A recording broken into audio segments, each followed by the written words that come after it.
Dios les bendiga, bienvenido a la Biblia en un año, día número 44.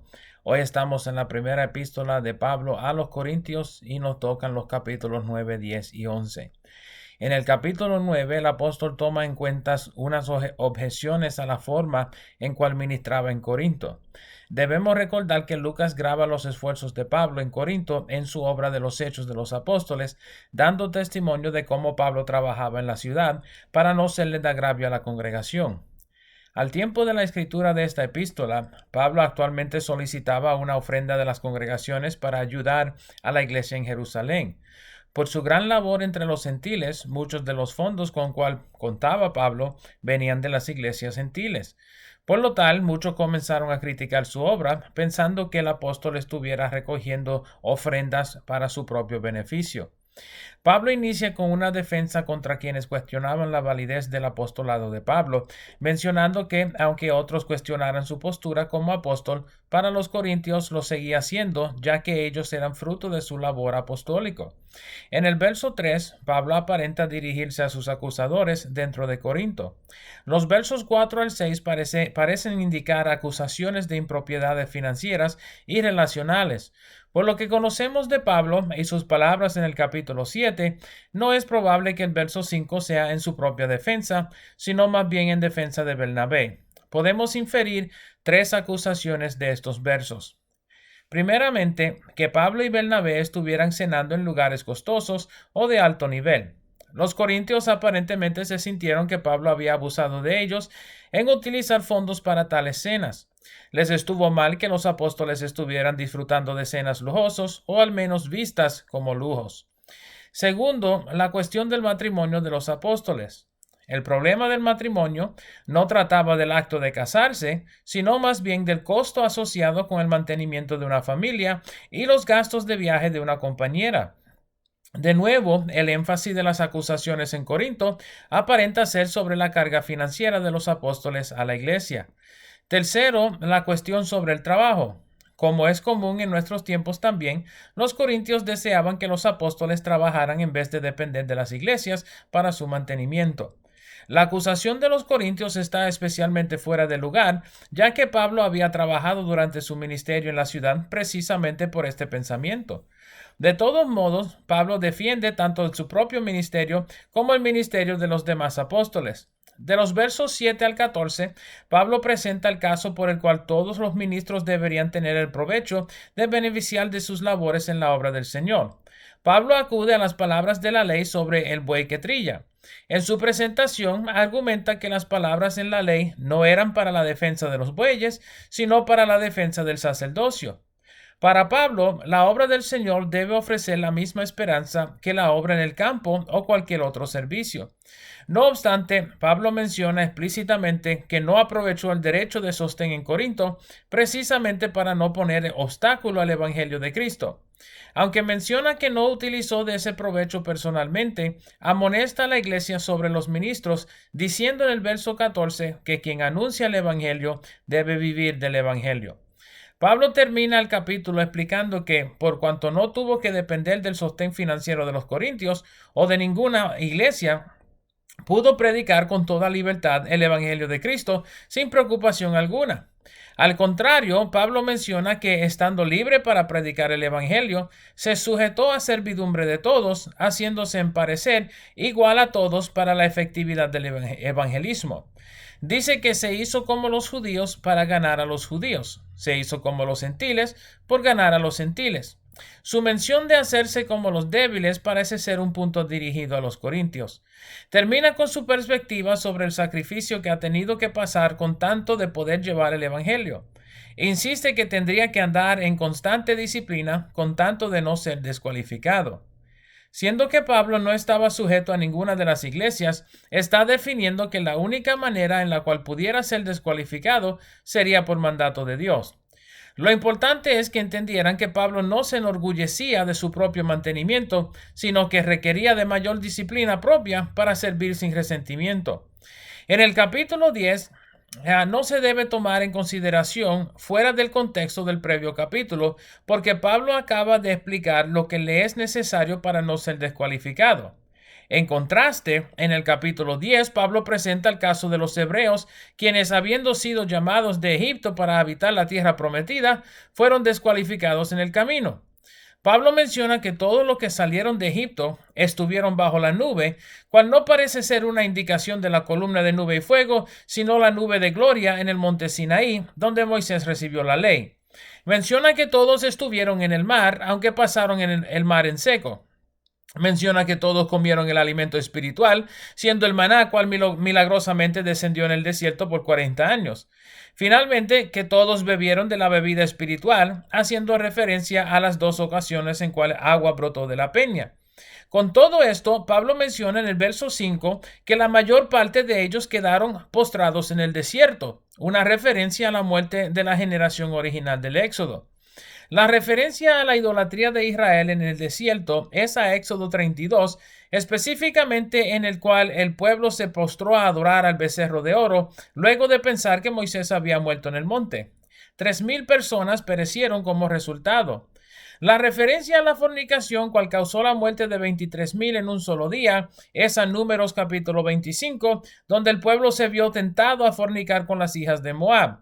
La referencia a las serpientes es a Números capítulo 21, cuando el pueblo hizo voto a Jehová para que los librara de la mano del rey de Arad. Luego del Señor cumplir con Israel, se desanimaron y comenzaron a murmurar en vez de cumplir su parte del pacto. Como resultado, serpientes fueron soltadas sobre el pueblo y muchos perecieron. Finalmente, la referencia a la murmuración es a Números 16, cuando Coré y sus seguidores hablaron contra Aarón y Moisés. En la prueba de los incensarios, la tierra se abre y se traga a los rebeldes. El día siguiente, el pueblo murmuró en contra de Moisés y Aarón de nuevo, acusándoles de causar la muerte de Coré y sus seguidores. Como resultado, se desata mortandad en el pueblo, de modo que Aarón tiene que intervenir haciendo propicio y corriendo con un incensario para detener la mortandad. Pablo menciona que estas cosas eran para que los corintios aprendieran y no cayeran en lo mismo. Recuerden el contexto de este segmento en el cual Pablo aún está hablando del trato de los ministros. En este caso, el dinero sería el ídolo de la iglesia en Corinto. Pablo usa este tema para advertir a los corintios a tener cuidado de entrelazarse con las tentaciones del mundo. En el próximo segmento, Pablo comienza a hablar acerca de la comida sacrificada a los ídolos. Deben notar ciertas observaciones sobre este segmento, ya que puede parecer contradecir las palabras de Pablo en el capítulo 8. Primeramente, noten la referencia de Pablo a la participación de la cena del Señor, en el cual la copa es bendecida y el pan es partido entre todos. El propósito de la cena del Señor, como describe Pablo en su ejemplo de los sacrificios del templo hebreo, era que cada uno se hacía partícipe de un solo cuerpo. Segundo, Pablo habla específicamente de los sacrificios a los ídolos, cual probablemente se asemejaban a las celebraciones de los cristianos.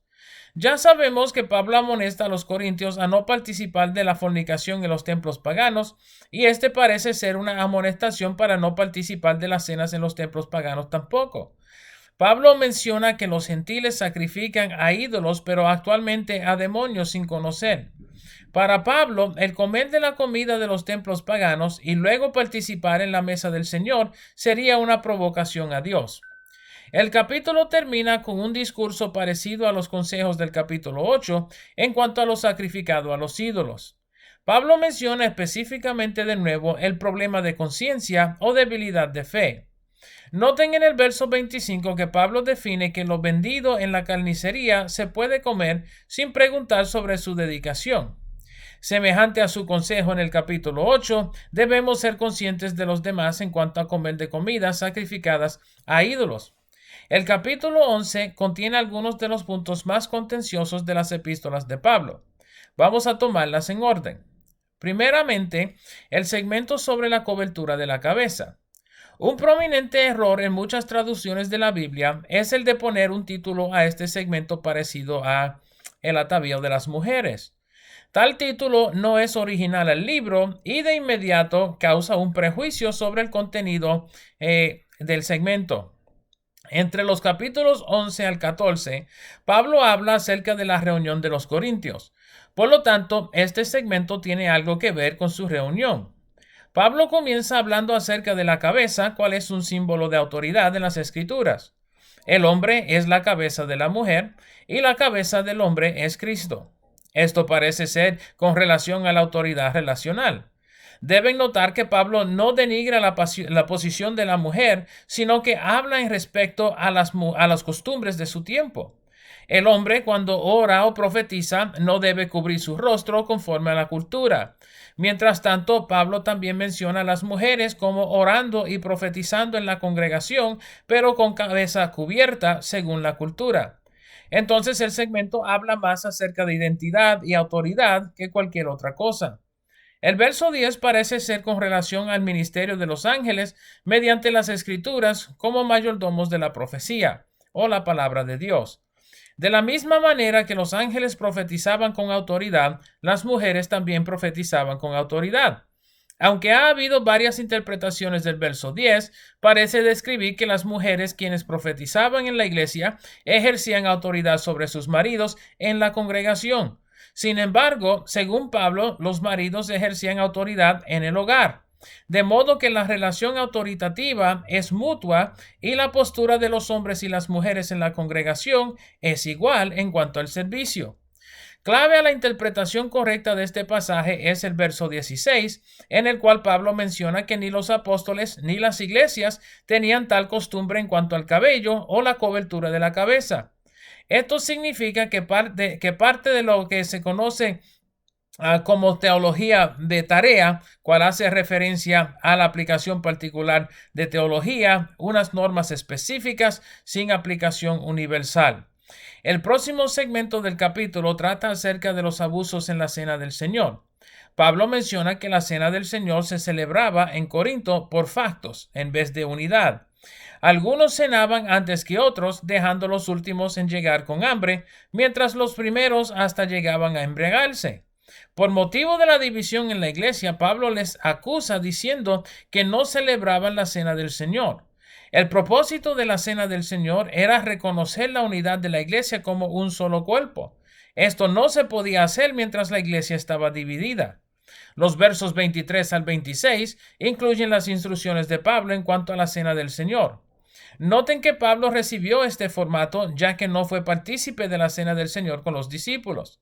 No obstante, su instrucción es correcta y define lo que es la celebración de la Cena del Señor. Principalmente que mediante el nuevo pacto en la sangre de Cristo, venimos a ser partícipes de su cuerpo para la gloria del Padre. En la unidad de la iglesia es que se debe celebrar la Cena del Señor.